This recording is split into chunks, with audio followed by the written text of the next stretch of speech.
Assalamu alaikum, I'm Aisha and you're watching Samaa News. Here are today's headlines. Prime Minister Shehbaz Sharif will attend the first meeting of President Trump's Board of Peace in Washington on February 19th. Foreign Office spokesperson Tahir Andrabi confirmed the development and said that Deputy Prime Minister and Foreign Minister Ishaq Dar would accompany the Premier for next week's meeting. Pakistan is among 14 founding members of the body, which was formally established last month.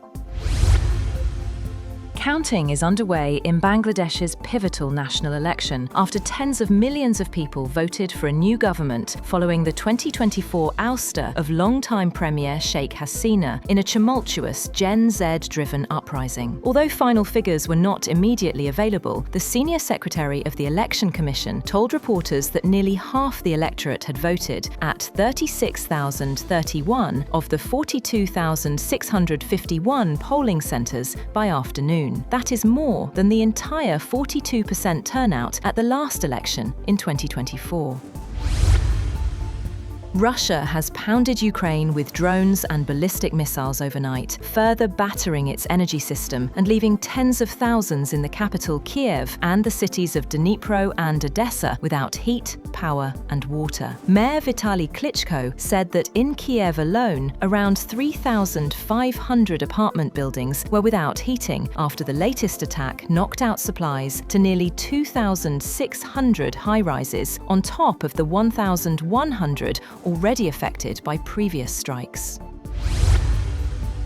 Meanwhile, US messenger app WhatsApp has been completely blocked in Russia for failing to comply with local law, suggesting Russians turn to a state-backed national messenger instead. The Kremlin said that due to Meta's unwillingness to comply with Russian law, such a decision was indeed made and implemented, proposing that Russians switch to Max, Russia's state-owned messenger. Critics say Max is a surveillance tool, something the authorities deny. NATO defence ministers have met to discuss fresh military support for Ukraine as the war enters its fifth year. Britain has pledged $205 million to a programme that funds US weapons for Kyiv. Ukrainian officials say more air defence systems are urgently needed as Russian strikes continue targeting energy infrastructure. Advisor to Iran's supreme leader, Ali Shamkhani, has said, according to state media, that Iran's missile capabilities are its red line and are not a subject to be negotiated, as Tehran and Washington eye a new round of talks to avert conflict. US and Iranian diplomats held indirect talks last week in Oman, amid a regional naval build-up by the US threatening Iran. Iran has said it is prepared to discuss curbs on its nuclear program in return for the lifting of sanctions. US President Donald Trump has said that after talks with Israeli Prime Minister Benjamin Netanyahu, they reached no definitive agreement on how to move forward with Iran. But he insisted negotiations with Tehran would continue to see if a deal can be achieved.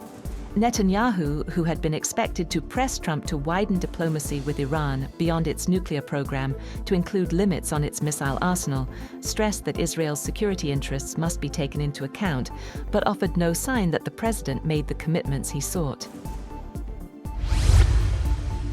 US President Donald Trump has agreed to conclude Operation Metro Surge in Minnesota, with a significant drawdown of immigration agents already underway. Border Czar Tom Homan said many of the deployed officers will return to their home states in the coming days. The enforcement surge had sparked protests and opposition from local officials. Sweden says it will deploy Gripen fighter jets to patrol around Iceland and Greenland as part of NATO's new Arctic Sentry mission. The alliance launched the operation to reinforce its presence in the High North amid tensions over Greenland. Stockholm says the move will strengthen deterrence and regional stability. A female teacher has died in southern Thailand's Hat Yai district after a gunman opened fire at a school where she worked. The provincial administration said on social media that a 17-year-old used a firearm stolen from a police officer to shoot the teacher identified a Sasipat Sinsamosorn at the Patong Pratan Kiriwat school in Songkhla Province's Hat Yai district on Wednesday before being detained by police. A female student was also shot. Information about her condition has not yet been released. The suspect in a deadly school shooting in Western Canada has been identified as an 18-year-old woman with mental health issues who killed her mother and stepbrother before attacking her former school. But investigators do not offer a motive for one of the worst mass slaughters in Canadian history. Police said the killer, whom police identified as Jesse Van Rootselaar, died by suicide after the shooting on Tuesday in Tumbler Ridge. Police revised the death toll down to 9, including Van Rootselaar, from the initially reported 10. And European Union leaders meeting at an informal retreat in Belgium have stressed the need for cutting energy costs and strengthening the single market to stay competitive against the United States and China. But divisions remain, with France pushing joint borrowing and a Made in Europe strategy, while Germany argues for productivity gains and new trade deals. The summit will test whether the bloc can agree on a common path forward. That's all for now. For more updates, visit www.samaa.tv. Thank you for watching Samaa News.